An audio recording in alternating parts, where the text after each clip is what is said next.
여러분의 기도와 또 관심과 격려 덕분에 성령 하나님께서 저희 가운데 크게 역사하셔서 주어진 사역 잘 마칠 수 있게 하나님께서 은혜를 주셨고 단원 모두가 다 건강하게 돌아왔습니다. 오늘 본문 말씀 다시 한번 좀 올려주세요. 오늘 스승의 주일이 아닌데 지난주에 가면서 다 써놓고 가서 돌아오자마자 말씀을 전해야 되는 입장이어서 써놓고 갔다 와서 다시 읽어보니까는 이 말씀을 준비할 때는 미처 깨닫질 못했었는데 말씀에 다시 한번 왜 이 말씀을 주셨나를 돌아와서 말씀을 전할 제가 다시 읽어보면서 은혜를 받는 내용은 무엇이었는가 하면 우리 가운데 이 말씀이 도대체 무슨 의미가 있을까? 저와 여러분 가운데 예전에는 말씀을 가르쳤던 사역자였는데 어떤 이유에서든지 지금은 말씀을 가르치는 사역을 놓은 분이 있다 그러면 그분이 다시 한번 하나님의 마음을 알았으면 좋겠고, 또 다른 한 분이 있다 그러면은 제자 양육을 하는데 어떻게 해야 되는가를 고민하시는 분이 있다고 하면은 그분에게 하나님께서 오늘 가이드해 주셔서 제자 양육이 어떤 클래스나 과정을 통해서 나타나는 것이 아니고 어떤 분에게는 굉장히 긴 시간을 걸쳐서 제자가 양육되고 어떤 사람에게는 굉장히 짧은 시간에 양육되는데 양육하시는 분은 하나님이시지 우리 자신의 지혜나 지식이 아니라는 것을 하나님께서 다시 한번 드러내 주시는 그런 시간이기를 소망하면서 말씀 전합니다. 성경에 나타난 제자와 스승에 관한 이야기를 보면은 약간 특이한 점이 있습니다. 우리가 어릴 때 보았던 혹은 영화들을 보면, 요즘은 영화 내용이 다양해져서 그렇지 않지만 예전에는 거의 예외 없이 중국 무술 영화에서는 스승이 제자에게 말도 안 되는 이상한 훈련을 시켜서 결국은 원수를 갚는다는 건 상대방을 죽이거나 이긴다는 내용이에요. 그래갖고 스토리가 보면은 이상한 훈련 받아서 결국 그 스승 덕분에 원수를 갚는다는 내용입니다.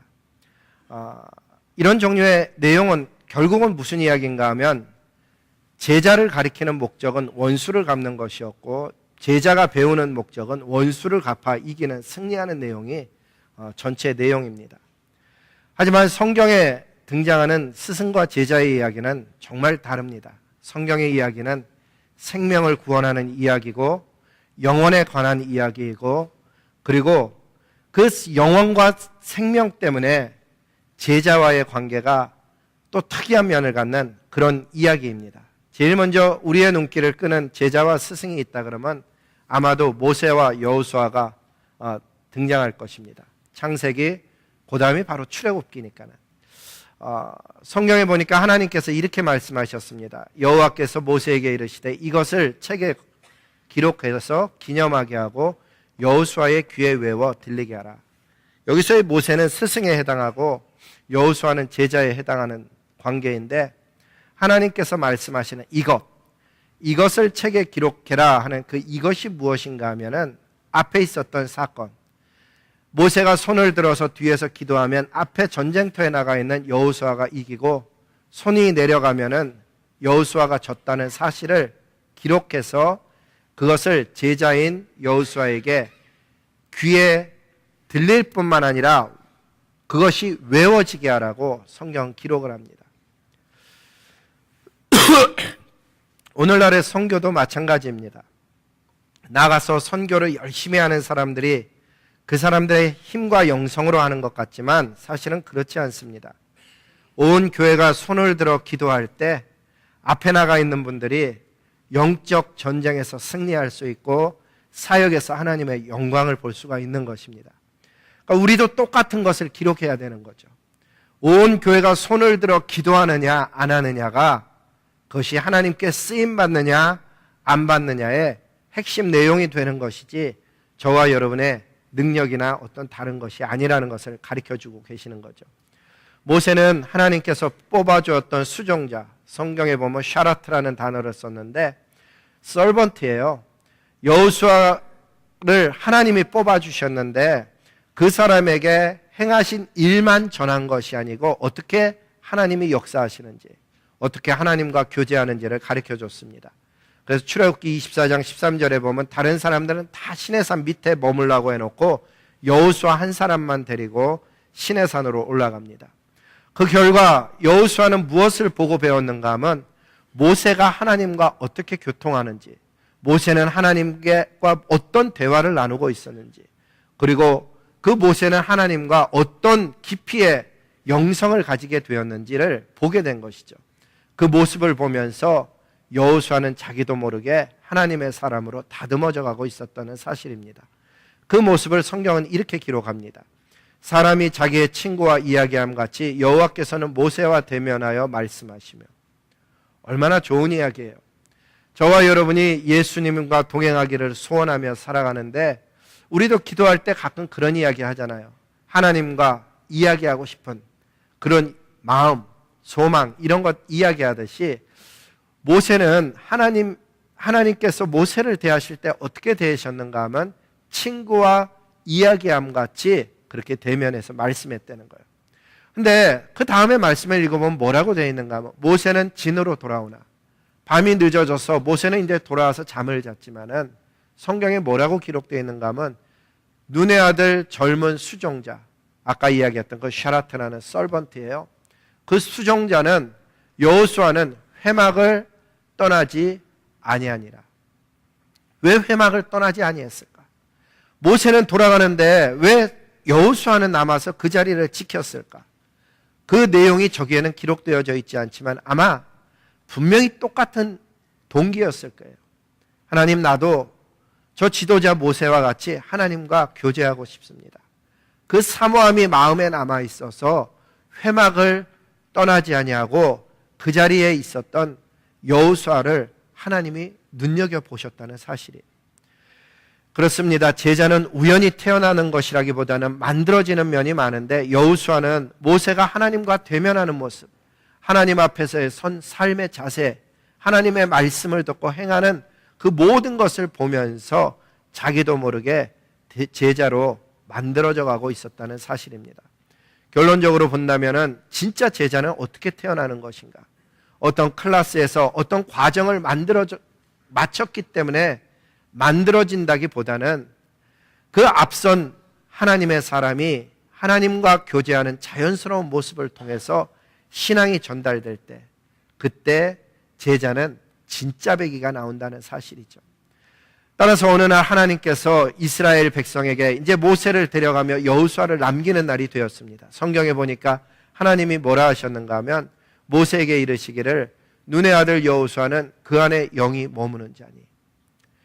말씀을 보면은 하나님이 보았던 것은 무엇인가 하면 그 사람 안에 하나님의 영이 머무는 사람을 세워서 그 다음에 지도자로 세웠다는 사실이에요. 지식이 뛰어난 사람도 아니었고 사람들로부터 칭송을 받는 사람도 아니었고 하나님 보시기에 그 안에 하나님의 거룩한 영이 머무는 그 여호수아를 데려다가 지도자를 세우는데 안수하고 제사장 앞에서 온 백성 앞에 세워서 그들에게 맡은 것을 위탁했다는 사실을 분명히 하고 너에게 있던 존귀를 그에게 돌려서 이스라엘 자손으로 하여금 온 회중으로 하여금 복종하도록 만들라고 그렇게 말씀하시는 거예요.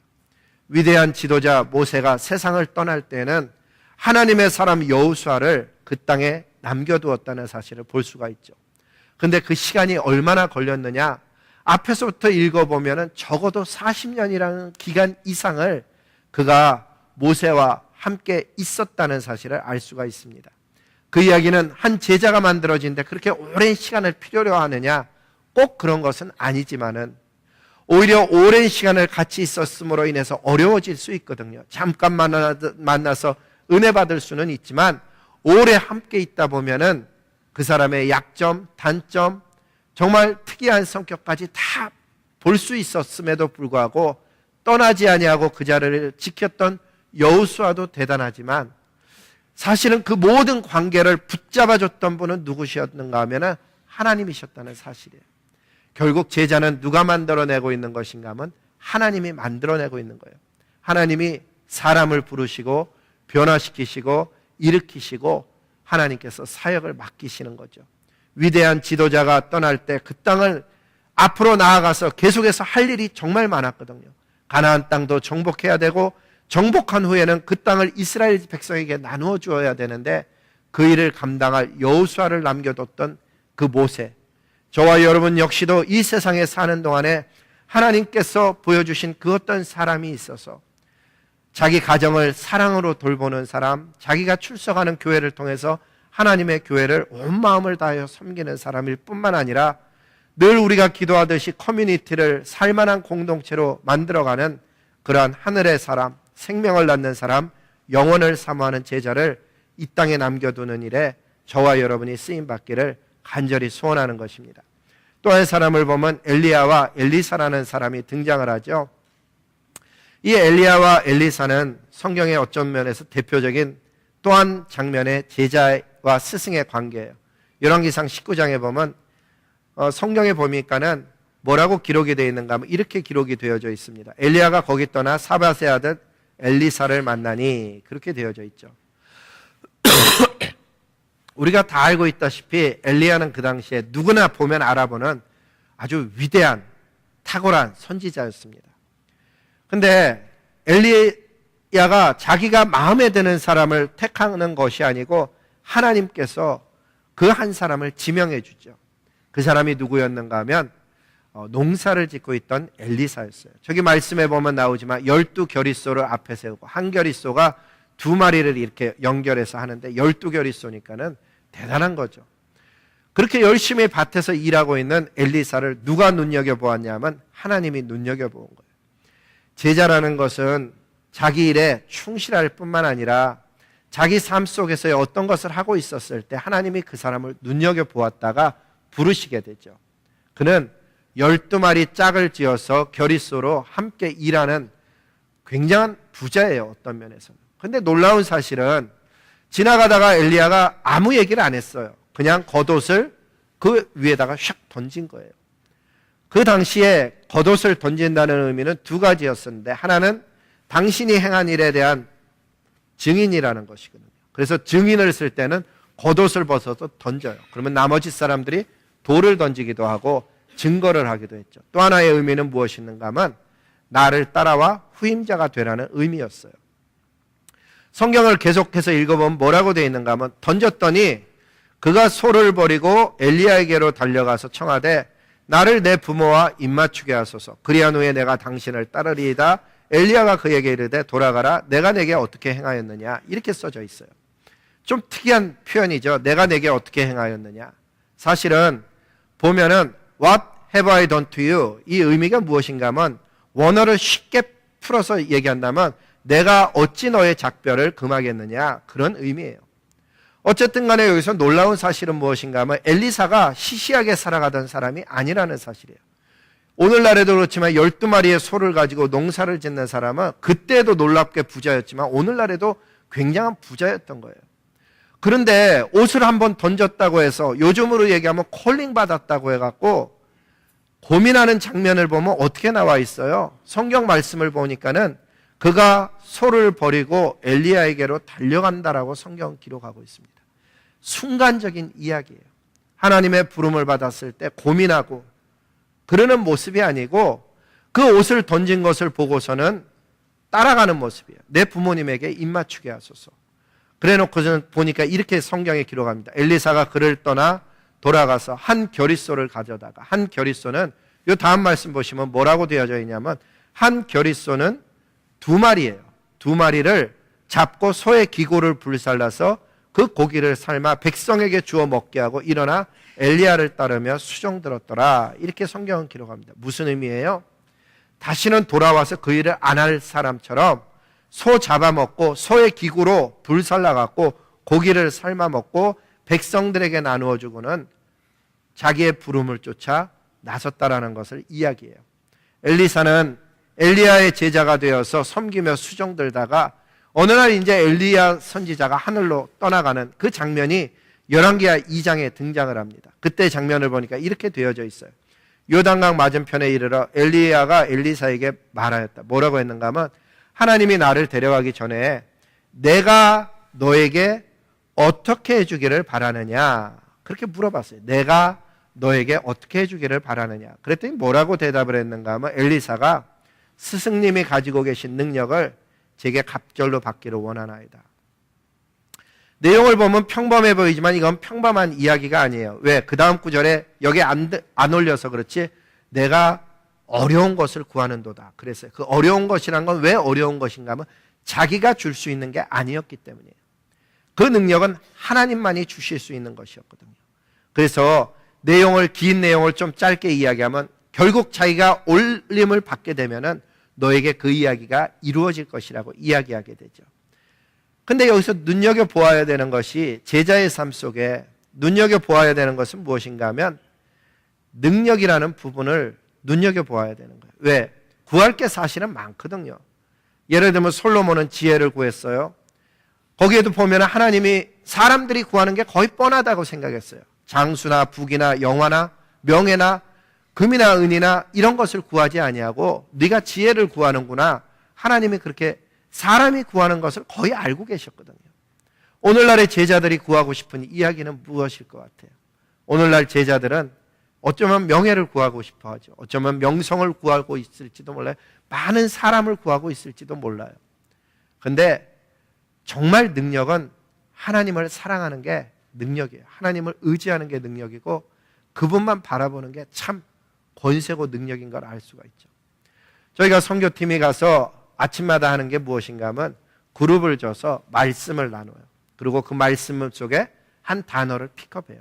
오늘 예를 들면 하나님께서 나를 경건으로 부르셨다. 오늘 하나님께서 나에게 어떤 것으로 이렇게 부르셨다. 그것을 마음속에 놓고 이제 하루를 살아가는 거예요. 그리고 이제 저녁 시간이 되면 다시 그 말씀을 묵상하면서 쉐어를 해요.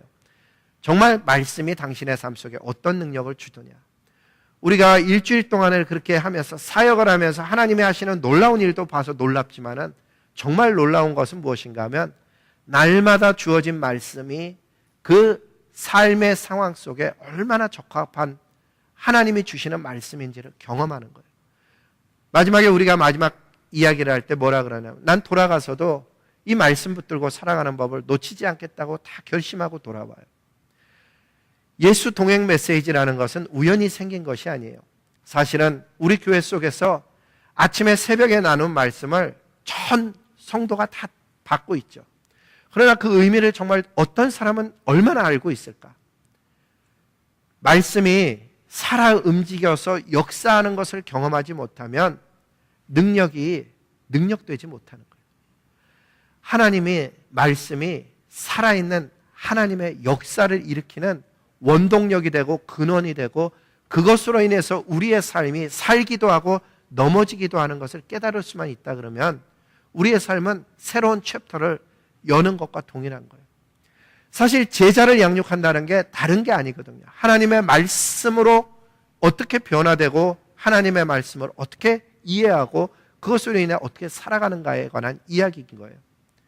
결국 성경에 보니까는 엘리야는 불말과 불수레를 타고 하늘로 올라가요. 그럴 때 엘리야가 남겨놓은 사람은 자기보다 영역이 2배 뛰어난 제자 엘리사를 이 땅에 놓고 갔다는 거예요. 사실 그런 이야기는 성경 속에 굉장히 많이 등장을 해요. 사도 바울은 디모데를 낳았고요. 사도 요한은 순교자였던 폴리캅을 낳았어요. 거기서 멈췄느냐? 아니에요. 폴리캅은요, 이레네우스라는 아주 탁월한 초대교회에 교부를 남겨놓은 것을 볼 수가 있죠. 다시 얘기하면 하나님의 사람이 계속해서 연결이 되어져서 하나님의 말씀이 힘있게 역사하는 것을 알 수가 있다는 사실이에요. 저와 여러분도 하나님의 사람을 이 땅에 남겨놓는 하늘의 사람이 되기를 소망하는 거예요. 정말 많은 사역들이 있는데 하나님이 진짜 우리에게 말씀하시는 사역은 무엇이었을까? 성경에 우리의 스승이신 예수 그리스도를 본다 그러면은 예수님은 이 땅에 오셔서 제자 삼는 사역을 가장 중요하게 행하셨어요. 성경에 보면 수많은 이야기가 나오는데 제자 삼는 사역의 이야기가 예수님의 사역의 핵심임을 우리는 알고 있죠. 그래서 우리도 사람들을 만나면 교회 속에 이런 질문을 해요. 예수님 아세요? 우리 교회 오면은 누구나 다 듣는 질문이에요. 예수님 아세요? 그리고서는 대답을 듣고서는 우리 교회 웰컴팀에서 4분야로 나누어 갖고 어떤 분은 영접해야 되는 분이구나. 이분은 영접을 해야 되는 분이구나. 어떤 분은 아, 이분은 성장해야 되는 분이구나. 어떤 분은 헌신해야 되는 분이구나. 어떤 분은 지금 쉬셔야 되는 분이구나. 이렇게 나누어서 4개의 문구로 만들어서 영접, 성장, 헌신, 누림 이렇게 성도님들을 나누는 거예요. 왜? 어떤 분은 자기가 지금 영접도 안 했는데 헌신하겠다고 나서는 사람이 있어요. 아니에요. 그분은 영접해야 되는 거예요. 근데 영접에서 가장 중요한 사건이 무엇인가 하면 예수님의 십자가 사건이에요. 예수님의 십자가 사건을 전인격적으로 만났을 때 그분의 삶 속에 커다란 변화가 와요. 근데 영접했다고 끝나는 건 아니에요. 반드시 영접한 사람은 성장해야만 하는 거예요. 아기가 태어나졌다고 해서 완성되는 게 아니에요. 그 아기는 자라나야 되는 것과 똑같은 이치예요. 예수님을 믿었는데 수많은 사람이 태어난 것에 만족하고 그 자리에 앉아 있어서 온전한 모습의 예수 그리스도의 제자의 본을 전혀 생각해 보지 못한 수많은 사람이 있다는 사실이에요. 예수님의 안에서 성령으로 거듭남이 얼마나 중요해요? 죄를 회개함이 얼마나 중요해요? 근데 그것만큼이나 중요한 것이 무엇인가 하면 그리스도를 닮아가는 성장의 영역인 거예요. 우리는 반드시 성장해야 돼요. 근데 그렇게 성장만 어떤 사람은 또 열심히 추구해요. 수많은 반을 듣기만 해요. 헌신하지는 않아요. 말씀처럼 말씀을 가지고 싸워보지는 않는 거예요. 성경에 보면은 영적으로 반드시 성장해야 되는 그 사람이 겪어야 되는 일이 무엇인가 하면은 반드시 예수님 안에서 헌신할 일들을 겪어야 되는 거예요. 여러분, 헌신할 때 말씀은 살아서 역사하게 돼요. 반드시 헌신해야 돼요. 어느 순간 자기가 받은 말씀을 붙들고 싸워봐야 되는 거예요. 기도하며 사역을 감당할 때 그 사람에게 하나님 나라의 상급이 쌓이고 면류관이 준비될 뿐만 아니라 헌신을 해봐야 진짜 사랑이 무엇인지 용서가 무엇인지를 알게 되는 거예요. 제가 교회 속에서 날마다 가르치기만 하다가 선교지에 가서 우리 성도님들이 강의하는 거를 거꾸로 앉아서 듣게 되는데 우리 성도님들의 강의를 들으면서 얼마나 은혜를 많이 받았는지 몰라요. 이번에도 3분이 세미나를 인도하셨는데 그 3분마다의 각자의 아주 굉장한 은혜가 있었어요. 제가 보면서 그런 생각했어요. 현지인들은 얼마나 저걸 이해하고 들을까? 저 내용이 얼마나 중요한 내용인데. 그 중에 한 강의가 뭐였는가 하면 건강한 교회의 5가지 모습이었어요. 현지 교회를 저희가 개척해갖고 거기 리더들을 양육하면서 여러분의 교회가 이 5가지 성장의 모습, 건강한 모습이 있어야 됩니다 했던 건데 첫째가 이반젤리즘이었어요. 건강한 교회는 복음이 전파되어야 된다. 2번째가 월십이었어요. 건강한 교회는 예배가 살아있어야 된다. 3번째는 love, 사랑이었어요. 정말 하나님이 우리에게 명하신 것은 서로 사랑하라는 내용이었다. 그 다음에 forgiveness, 용서에 관한 거였어요. 우리가 다 부족하고 허물이 많기 때문에 서로 용서하지 않을 때 교회는 온전한 교회를, 건강한 교회를 이룰 수 없으니까 서로 용서해야 된다. 그리고 맨 마지막에 비전에 관한 거였어요. 이 5가지 강의를 하는데 얼마나 은혜가 됐는지 몰라요. 또 한 분은 뭐에 관해서 강의했는가 하면 아주 위대한 사람들의 이야기를 하면서 그 사람들은 다 호기심을 가지고 일을 시작했다. 예를 들면 우리 노스캐롤라이나 같은 거 플레이트를 보여주더라고요. 거기 보면 First in Flight 이렇게 써져 있는데 제일 처음으로 하늘을 나른 그런 사람들의 주라는 의미를 가지고 있죠. 그러면서 그 사람들은 수도 없이 실패를 했지만 결국은 하늘을 날아냈는데 그거는 호기심에서 시작됐다는 거예요. 사람이 날고 싶은 그 호기심. 그러면서 뭐를 이야기하는가 하면 근데 호기심만으로는 부족하다. 거기에 하나님의 도우심과 신앙이 있을 때 그 호기심은 거룩하게 하나님 나라를 위해서 쓰임받을 수 있다는 내용을 전하는데 굉장한 도전을 받았어요. 맞아요. 헌신이라는 것은 다른 게 아니에요. 하나님의 말씀을 가지고 사랑해봐야 사랑이 어떤 거란가를 거꾸로 배우게 되고 그 말씀을 붙잡고 누군가를 섬겨봐야 섬김이 왜 그렇게 예수님 닮아가는 과정에 필요한 것인지를 깨닫게 되죠. 근데 저기서 끝나는 게 아니에요. 누림이라는 게 있는데 저게 왜 제일 중요한가 하면 어떤 사람은 섬기다가 지쳐버려요. 잠시 쉬어야 되는데 쉴 줄을 모르는 거죠. 이 쉰다는 게 지혜인 것을 알지 못하는 거예요. 왜 하나님께서 천지를 창조하신 후에 하루를 쉬셨는지, 왜 그렇게 출애굽한 백성들에게 하루를 만나를 줄 때 안 주면서까지 40년간 훈련시켰는지를 못 배운 거예요. 우리가 사역하다 보면은 가족도 잘 못 돌보는 경우도 있어요. 근데 그게 진짜 하나님이 원하는 모습은 아니었던 거죠. 근데 그게 최선인 줄 알고 그렇게 했던 거예요, 사실은. 우리 교회 사역자들 보면은 토요일 날 가능하면 교회 나오지 말고 말씀 준비도 토요일 날 하지 말라 그러잖아요. 왜?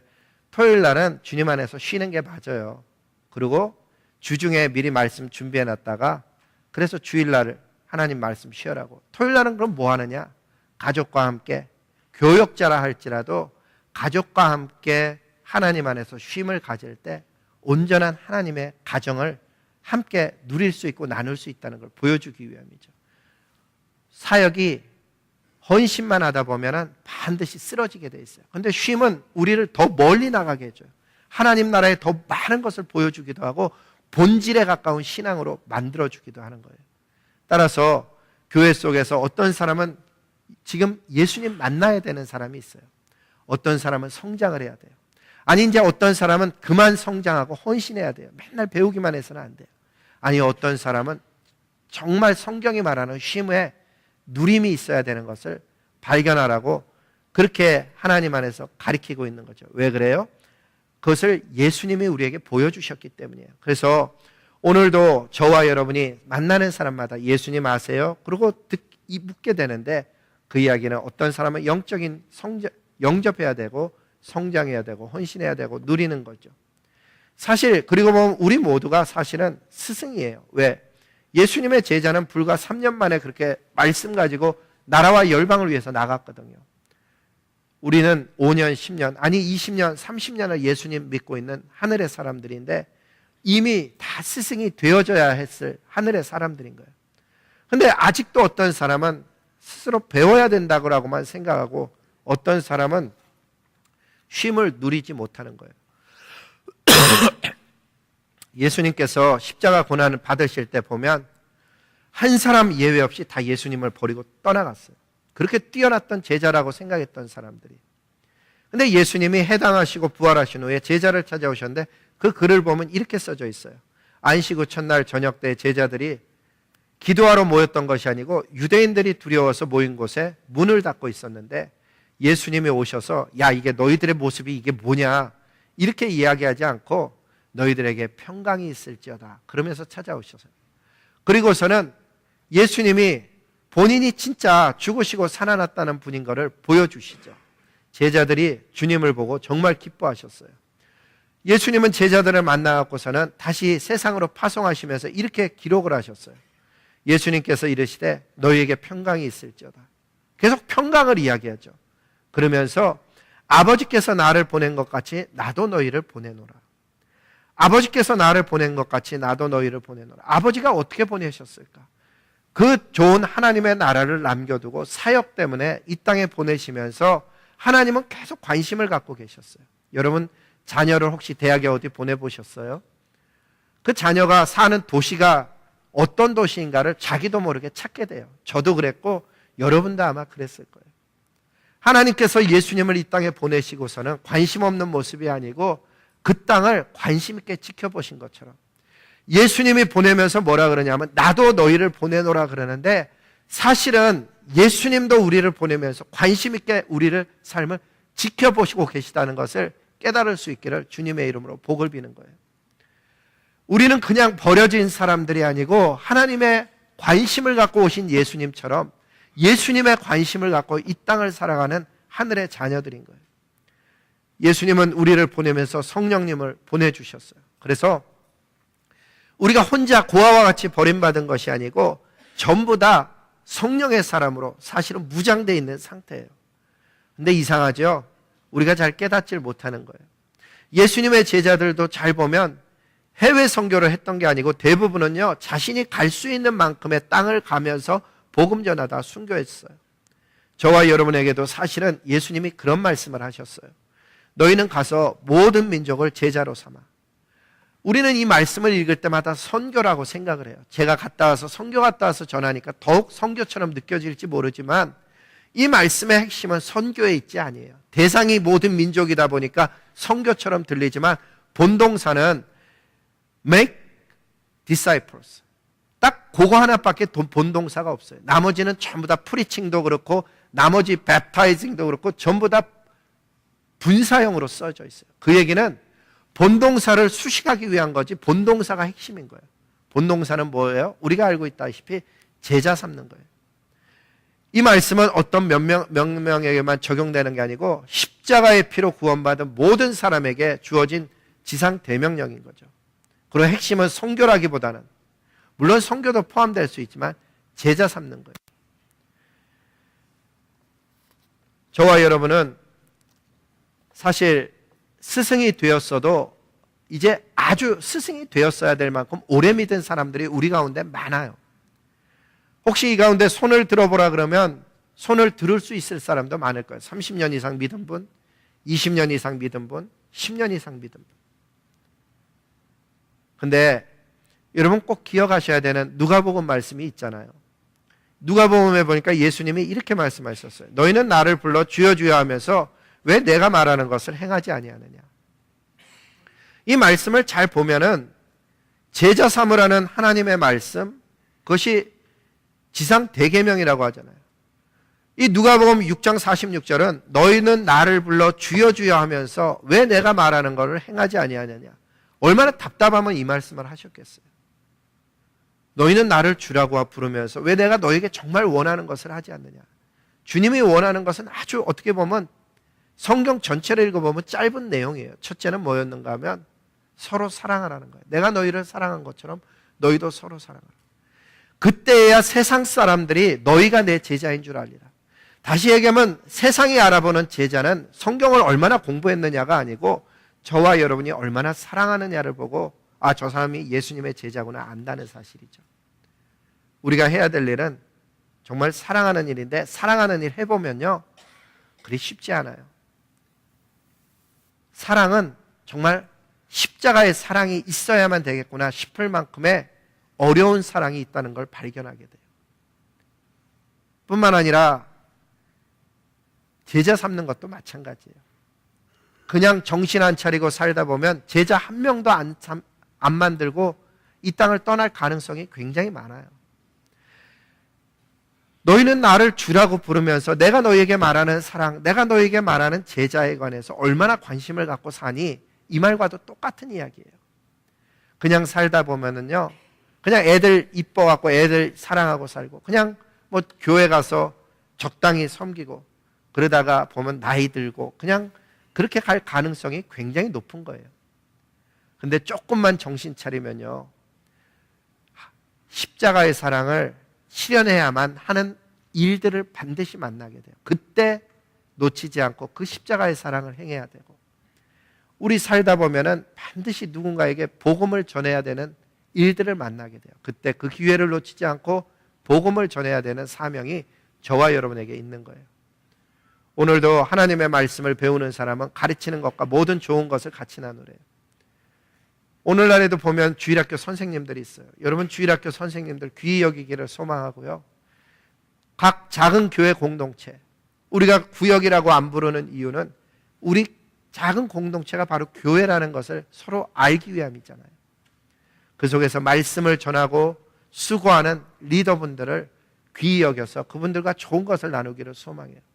선교지에 가보니까는 리더분이 선물을 받았는데 커피를 받았어요. 현지 커피를 받았는데 그분이 그러더라고요.